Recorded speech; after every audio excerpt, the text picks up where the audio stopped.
জয়গুৰু শংকৰ সৰ্বগুণাকৰ যাকেৰি নাহিকে উপাম তুহাৰি চৰণকো ৰেণু শতকোটি বাৰেক কৰোহু প্ৰণাম বাৰেক কৰোহু প্ৰণাম।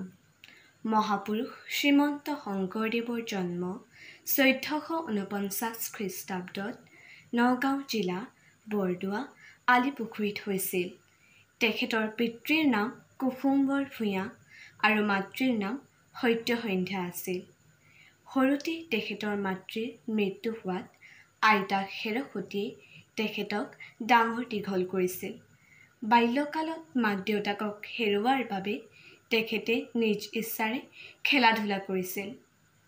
১২ বছৰ বয়সত আইতা খেৰসুতীয়ে তেখেতক মহেন্দ্ৰ কন্দলী টোলত নামভৰ্তি কৰাই দিছিল। অ আ ক খ শিকি আকাৰ ইকাৰ নিশিকাকৈ তেখেতে এটি সুন্দৰ কবিতা ৰচনা কৰি নিজৰ লগৰীয়াক আৰু গুৰুক দেখুৱালে। কবিতাটিৰ নাম কৰতল কমল কমলদল নয়ন আছিল। কবিতাটি দেখি সকলোৱে আচৰিত হৈছিল। ২১ বছৰ বয়সত তেখেতে সূৰ্যৱতীক বিয়া কৰাইছিল। বিয়াৰ ৩ বছৰৰ পিছত তেখেতৰ এজনী কন্যা সন্তান জন্ম হৈছিল, যাৰ নাম আছিল মনু। মনু ডাঙৰ হলত বিয়া হ'ল। বিয়াৰ পিছত সূৰ্যৱতীৰ মৃত্যু হয়। ৩০ বছৰ বয়সত তেখেতে তীৰ্থযাত্ৰালৈ মন মেলে। তীৰ্থস্থানসমূহ ভ্ৰমণ কৰি তেখেতে বহুতো জ্ঞান আয়ত্ত কৰে। যাত্ৰাৰ পৰা অসমলৈ ঘূৰি অহাৰ পিছত তেখেতে দ্বিতীয়বাৰ বিবাহ কৰিবলৈ সিদ্ধান্ত লয়। তেওঁৰ দ্বিতীয় পত্নীৰ নাম আছিল কালিন্দী আই। ১৫৫০ খ্ৰীষ্টাব্দত তেখেতে দ্বিতীয়বাৰ তীৰ্থযাত্ৰালৈ মন মেলে। দ্বিতীয় তীৰ্থযাত্ৰাত তেখেতে ১২ বছৰ ধৰি তীৰ্থ ভ্ৰমণ কৰে। তেখেতে ১২ বছৰ পিছত অসমলৈ ঘূৰি অহাত ভাগৱতী বৈষ্ণৱ ধৰ্মৰ প্ৰচাৰ প্ৰসাৰ কৰে। তেখেতে গুণমালা, ভাগৱত, নামঘোষা আদি অমূল্য গ্ৰন্থ ৰচনা কৰিছিল। তেখেতে ৰচনা কৰা ৬খন নাটকৰ নাম আছিল কেলিগোপাল, পত্নীপ্ৰসাদ, ৰুক্মিণী হৰণ, পাৰিজাত হৰণ, ৰাম বিজয়, কালীয় দমন। তেখেতৰ প্ৰথম নাটক আছিল সিংহযাত্ৰা আৰু শেষৰ নাট আছিল ৰাম বিজয়। এইজনা মহাপুৰুষে ১৫৬৮ খ্ৰীষ্টাব্দত ইহলীলা সম্বৰণ কৰে। আজি তেখেতৰ তিৰুভাৱ তিথিত মই তেখেতলৈ শতকোটি প্ৰণাম জনাই এটি কবিতা আবৃত্তি কৰিবলৈ লৈছোঁ। কবিতাৰ শিৰোনাম শ্ৰী শংকৰদেৱ, কবি যতীন্দ্ৰনাথ দুৱৰা। কোন দূৰ অতীতৰ ধ্যানমগ্ন যোগী তুমি, তব পুণ্য কিৰণেৰে কৰিলা পবিত্ৰ ভূমি।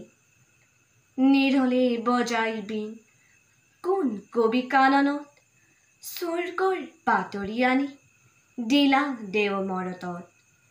মধুৰ ঝংকাৰ তাৰ গভীৰ উদাৰ সুৰে আজিও উঠিছে বাজি অসমৰ ঘৰে ঘৰে।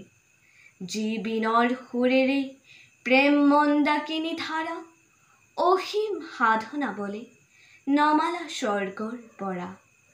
বোৱালা ভক্তিৰ সোঁত, দিলা ধৰ্ম দিলা জ্ঞান, দিলা ভাষা অসমক কৰিলা জীৱন দান।